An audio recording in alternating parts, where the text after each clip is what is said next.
I love the smell of napalm in the morning. Smells like victory. Well, welcome back to Sand Mountain Ballistics. Today in this video, I just pulled the carburetor off my 74 GTO, and I got this rebuilt kit and 2 others for it. Maybe one of them will work. Got the carburetor off. I'm gonna have to replace a bunch of rubber hoses. They're all rotten and ate up with rats. And heck, while the carburetor's off, I might go ahead and put valve cover gaskets on the motor and go ahead and repaint it. Here's the carburetor. It's spray pump kind of works, but it's pretty clean on the bottom, which is good, but it's taken apart and cleaned, and that's what I'm about to do. So when you're building a carburetor, especially a quad jet, you want to try and peel your gaskets off in one piece, the old ones, that way you can match up the new ones with them, make sure they're the right ones. And I got lucky. I bought 3 kits, and I went across the part number on Rock Auto, and this is that kit. I hadn't even checked the other 2. I know the gaskets seem to be the same. That one is a little bit smaller, but I'll have to check on the intake if it works. So now I got me a pot with a hot plate. Got some pine sol in there, off-brand pine sol from the dollar store. Got it in there, keeping it, kind of heating it up a little bit. Been scrubbing it with a toothbrush, and then I'll dunk it in there, leave it in there, I don't know, maybe 20 minutes, and then throw it in this hot soapy water to neutralize it, and then I'll blow it dry with the air hose. Blow through it and clean everything real good with that. Carbon choke spray, and it should be ready to put together. I got the carburetor rebuilt, just got it sitting on there. I'm about to bolt it up. We'll start replacing the hoses with what I have enough for, like this. Had the T-fitting. Honestly, I don't know what half of this stuff is for. This is my stash vacuum line, like the vacuum advance wasn't even hooked up. But there's a bunch of stuff running to this thing. And most of it ain't hooked up. Like this is for the EGR, I guess. These other 2, if you run them back here, I guess these run to the carburetor or something. But this one, anything's hooked up, man. Hooked up to whatever the heck that thing is. Oh, that's for the scoop, I think. So, let's see. Yeah, that's for the scoop. I'm still gonna need some vacuum lines, but I can just plug everything off that I don't need for now. Plugged off some of the vacuum hoses, or what I have left. The parts store's closed today. It's currently Christmas Day right now. I got the carburetor back together. Yesterday was Christmas Eve. Got it tuned in. It cranked right up. I filled the float balls up, cranked right up, idled. It runs good. It's a happy carburetor. I'm about to test it right now. It runs good. I'm gonna put the air cleaner and stuff back on it. Take it for a test drive. Well, got the carburetor rebuilt, as y'all seen, and it runs. I did run some new vacuum lines. I went and got me a 10-foot of more vacuum lines. I'm gonna hook it all back up stock, but first I'm gonna spray everything down with degreaser and pressure wash this thing and repaint it. And then I'm gonna run all new hoses.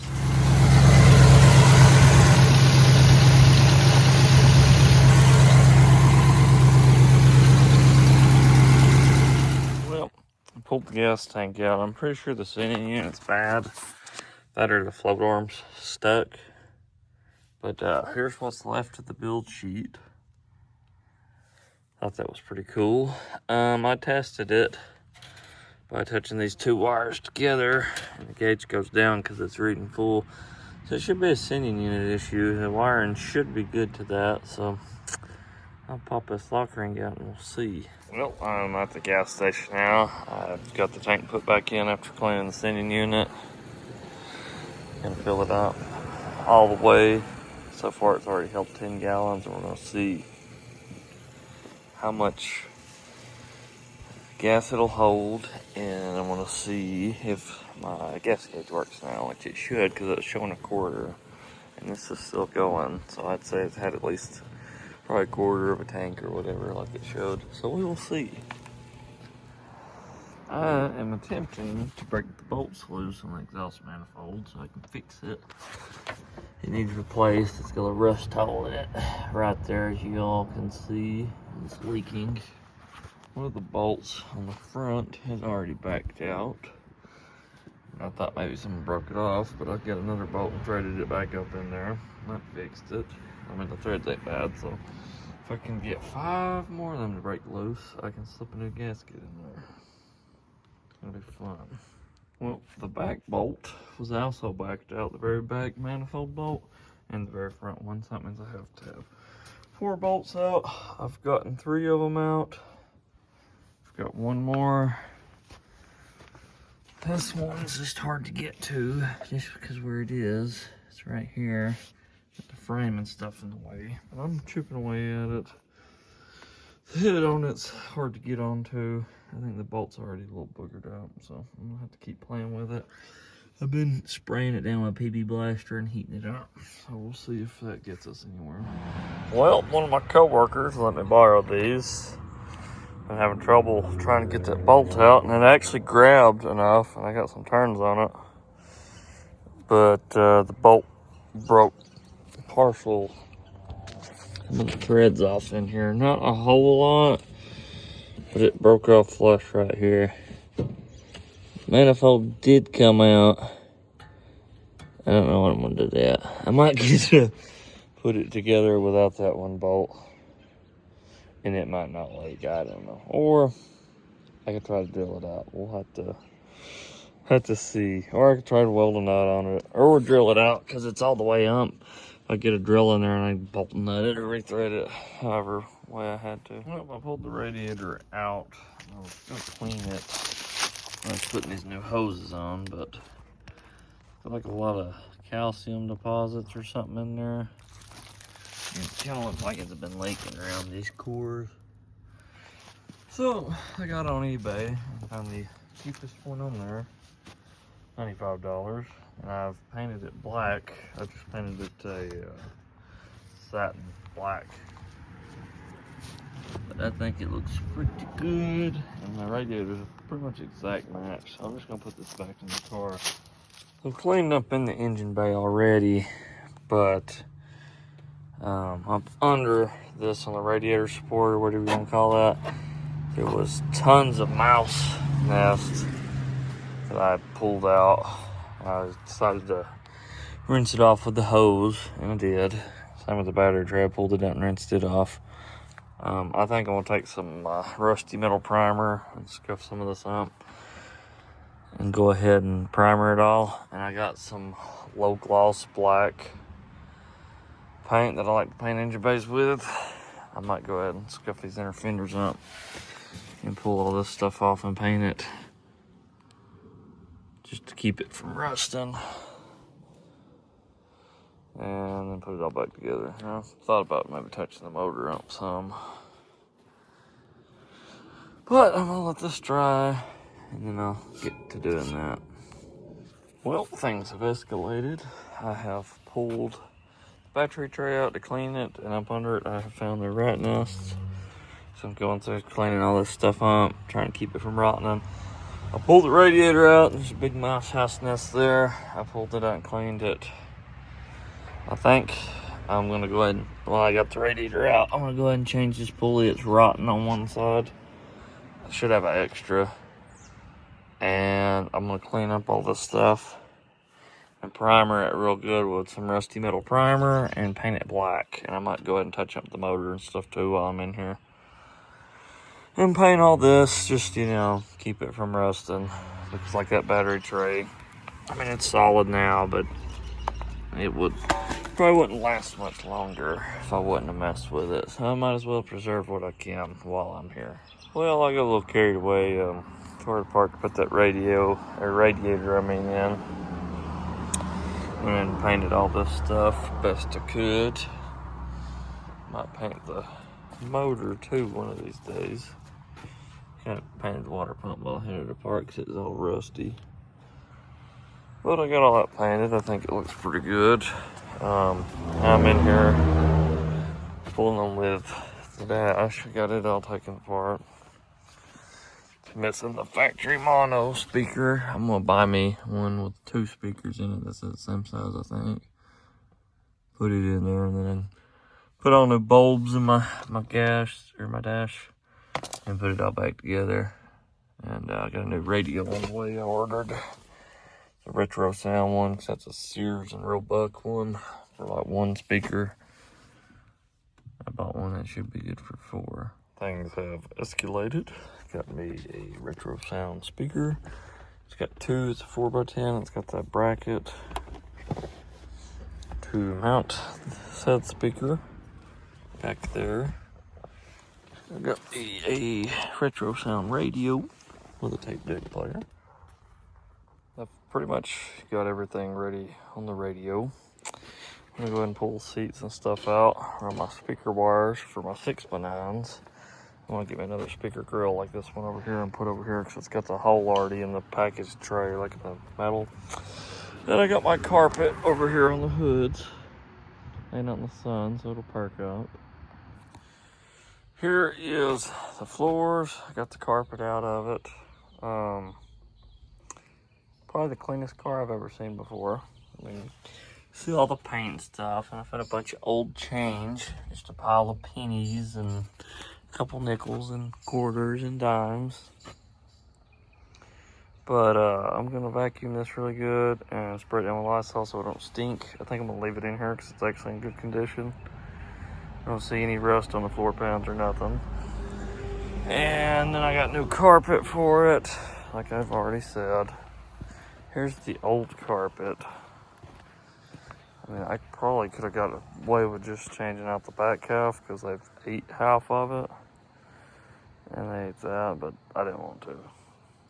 Just figured since I bought it, I'd change it all because it kind of stinks just being old and having the rat pee and stuff on it. But once I vacuum all this out and Lysol it, it'll probably smell a lot better in here too. It already smells better just getting the carpet out. I am believing that you're in love.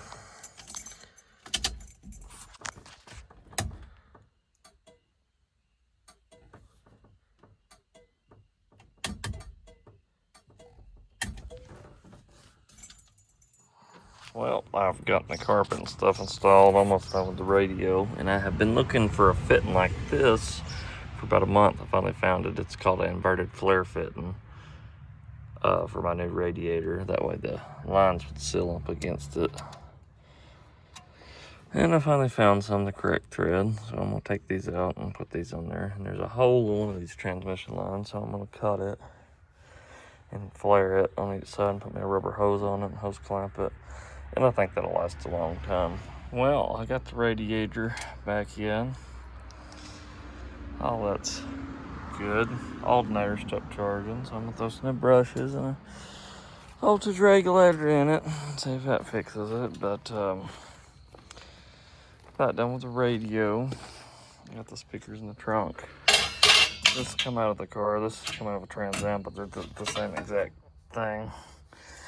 I'm gonna try and paint them both the same color if I'm color kind of close to that.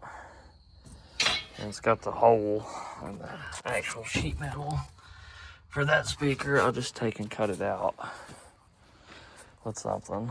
Put these in there, and then I'll have 2 6x9s, and I got that little 4x10 with the 2 speakers up front. So that'll sound pretty good. Alright, I got my radio in here. I'm gonna test the cassette player. I really don't want to smoke George Jones and Johnny Paycheck, but we'll see if it works or not. Free on the way. 98.3 Wild Country. Dixie Salvage has been helping homeowners make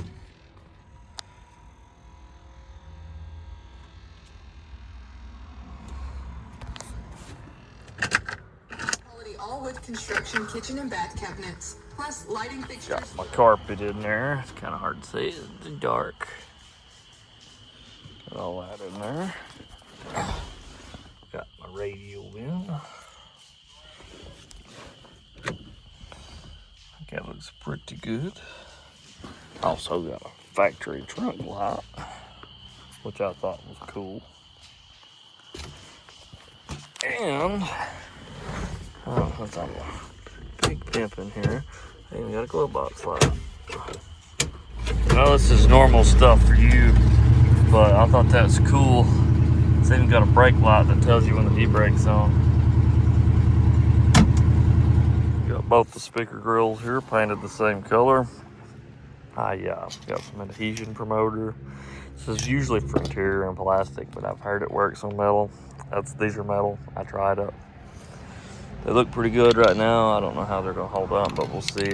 This is the closest paint. I was gonna use engine paint, but I couldn't find a beige like this. But this is a medium beige. They had like a tan color, but this is closest I could get to the interior. Like the cap looks to be a little bit darker, but that's good enough. They match and they'll look good. It'll look better than having one mismatched one.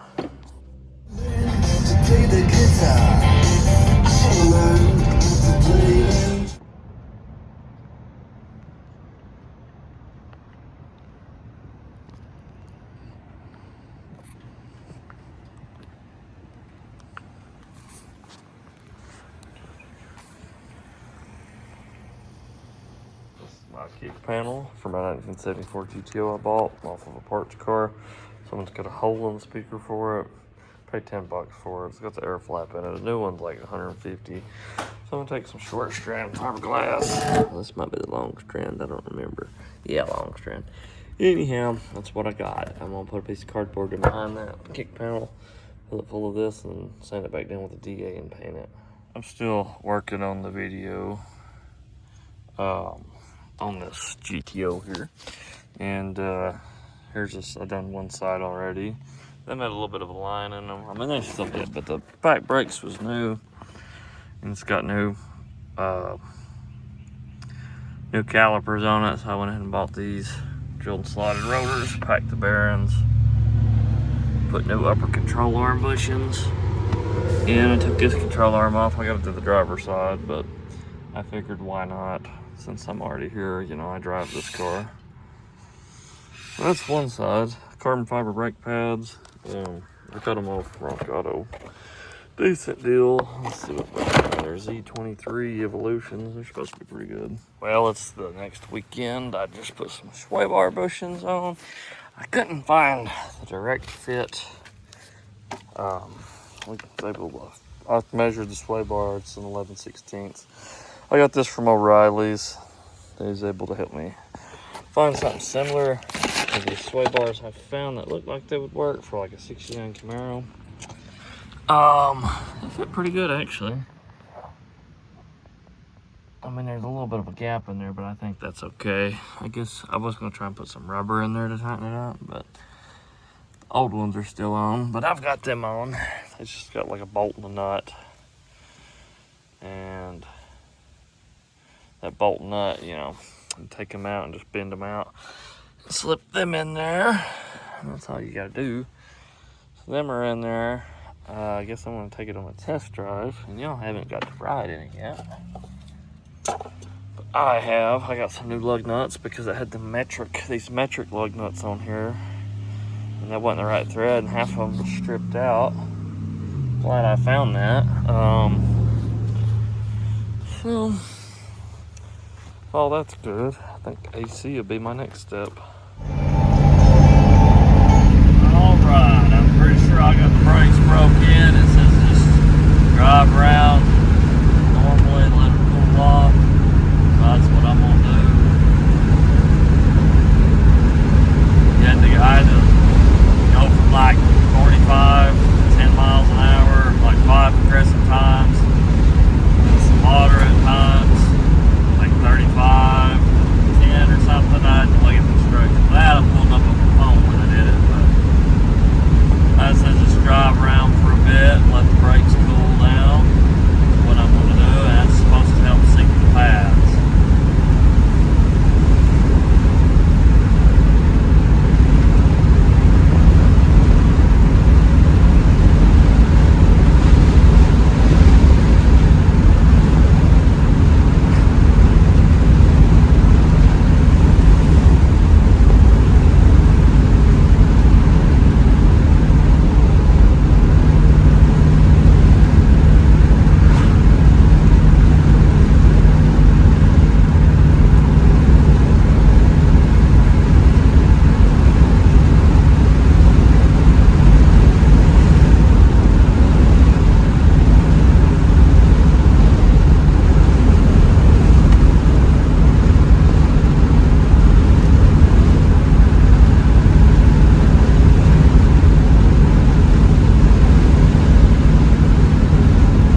it's still hitting, but I bet these brakes should be cooled down by now.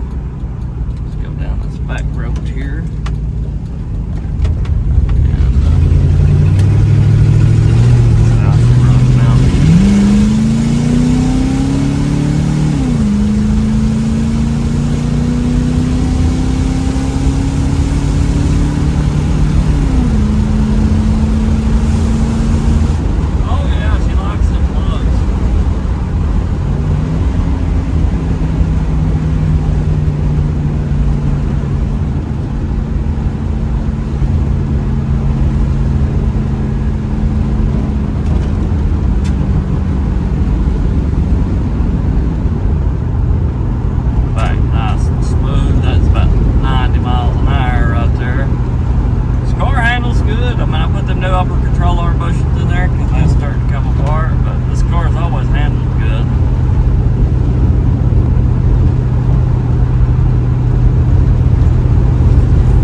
Valve and all that. That might have helped some, I'm sure.